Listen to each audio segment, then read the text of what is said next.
नमस्कार दोस्तों। अगर आप अपने लिए नया स्कूटर खरीदना चाहते हैं और इस बात को लेकर परेशान हैं कि इलेक्ट्रिक स्कूटर खरीदें या फिर पेट्रोल इंजन स्कूटर खरीदें, जहां पेट्रोल के दाम आसमान की ऊंचाइयों को छू रहे हैं, वहीं नए नए इलेक्ट्रिक स्कूटर्स भी लॉन्च हो रहे हैं। तो अभी के समय में भारत में पेट्रोल और इलेक्ट्रिक स्कूटर में से किस प्रकार का स्कूटर खरीदना सही रहेगा? अगर आप भी इन सवालों के जवाब जानना चाहते हैं तो इस वीडियो को पूरा जरूर देखिए, क्योंकि इस वीडियो में हम इलेक्ट्रिक स्कूटर और पेट्रोल स्कूटर के कई पॉइंट्स को ध्यान रखते हुए तुलना करने वाले हैं।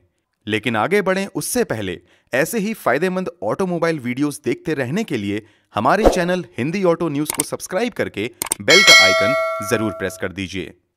सबसे पहले ऑपरेशनल मशीन की बात करें तो आसान शब्दों में इलेक्ट्रिक स्कूटर में इलेक्ट्रिक मोटर दी जाती है, जिसे बैटरी से पावर मिलती है और मोटर घूमती है, जिससे इलेक्ट्रिक स्कूटर पावर और टॉर्क जनरेट करता है। वहीं दूसरी ओर पेट्रोल स्कूटर में इंटरनल कंबशन इंजन दिया जाता है, जिसमें पेट्रोल फ्यूल को जलाया जाता है, जिससे ये आईसी इंजन पावर और टॉर्क जनरेट करता है।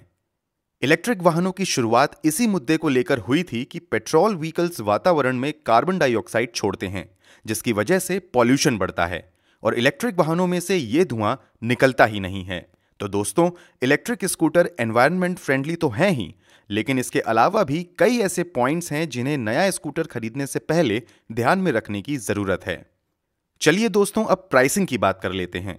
तो अभी के समय में इलेक्ट्रिक स्कूटर्स डेवलप हो रहे हैं, जिसके लिए कंपनीज को इन्हें बनाने में ज्यादा खर्चा होता है। वहीं इन स्कूटर्स में इस्तेमाल होने वाली लिथियम आयन बैटरीज की कीमत बेहद ज्यादा होती है, जिसकी वजह से भले ही सरकार चाहे फेम 2 जैसी कितनी भी सब्सिडी क्यों ना दे दें, लेकिन इलेक्ट्रिक स्कूटर की अपफ्रंट कॉस्ट थोड़ी ज्यादा ही रहती है।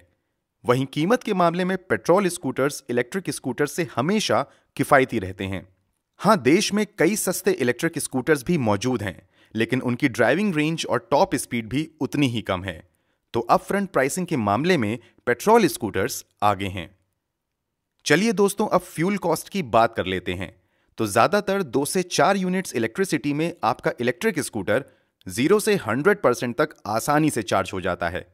अब आपके यहां 1 यूनिट इलेक्ट्रिसिटी का चार्ज क्या है वो तो हमें नहीं पता, लेकिन एवरेज पूरे देश में लगभग 4 से 5 रुपए प्रति यूनिट इलेक्ट्रिसिटी चार्ज होती है।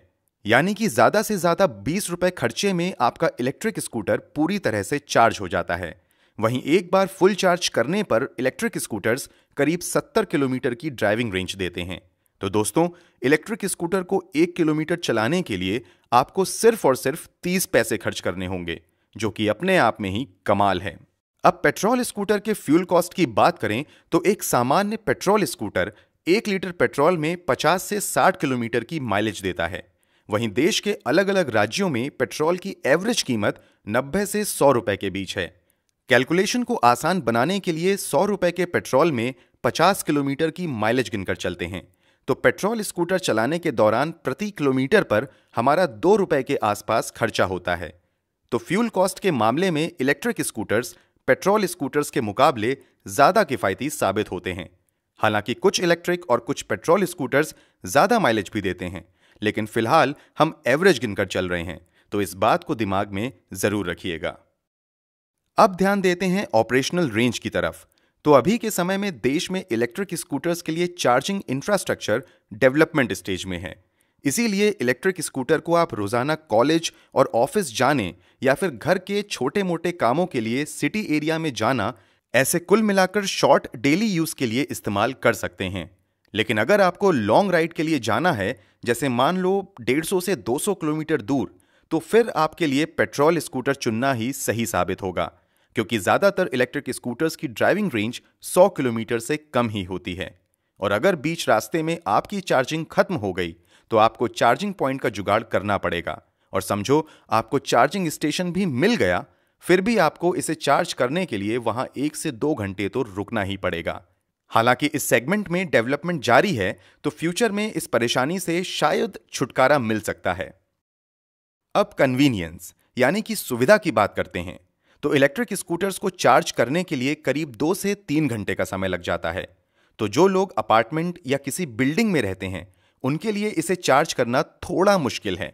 हालांकि कुछ स्कूटर्स के साथ रिमूवेबल बैटरी भी मिलती है, लेकिन फिर भी ये पेट्रोल स्कूटर के मुकाबले ज्यादा कठिन है, क्योंकि पेट्रोल स्कूटर में तो आप पेट्रोल पंप जाकर 5 मिनट में फ्यूल डलवा सकते हैं। आखिर में अब मेंटेनेंस की बात करें तो इलेक्ट्रिक स्कूटर की मेंटेनेंस कॉस्ट करीब ना के बराबर ही होती है। हाँ, 5 से 6 साल बाद अगर बैटरी बिगड़ गई तो वो महंगी आती है, पर यहां एक दिक्कत यह है कि अगर आपके स्कूटर का कोई पार्ट बिगड़ गया तो आप जिस कंपनी का इलेक्ट्रिक स्कूटर ले रहे हो आपको वो पार्ट वहीं से मिलेगा। कारण वही है कि ये अभी डेवलप हो रहे हैं। दूसरी ओर आपको पेट्रोल स्कूटर की लगातार ऑयलिंग और सर्विसिंग करवानी पड़ती है। तो दोस्तों, हम उम्मीद करते हैं कि इस वीडियो से आपको ये आइडिया जरूर आ गया होगा कि आपके इस्तेमाल, बजट, कंफर्ट और शहर में उपलब्ध सुविधाओं के मुताबिक आपके लिए इलेक्ट्रिक और पेट्रोल में से कौन सा स्कूटर सही है। अपने लिए सही स्कूटर चुनने के लिए आप भी खुद को थोड़ा टाइम जरूर दीजिए और इन पॉइंट्स के साथ अपने कंफर्ट और कन्वीनियंस के हिसाब से थोड़ा रिसर्च और एनालिसिस भी कीजिए।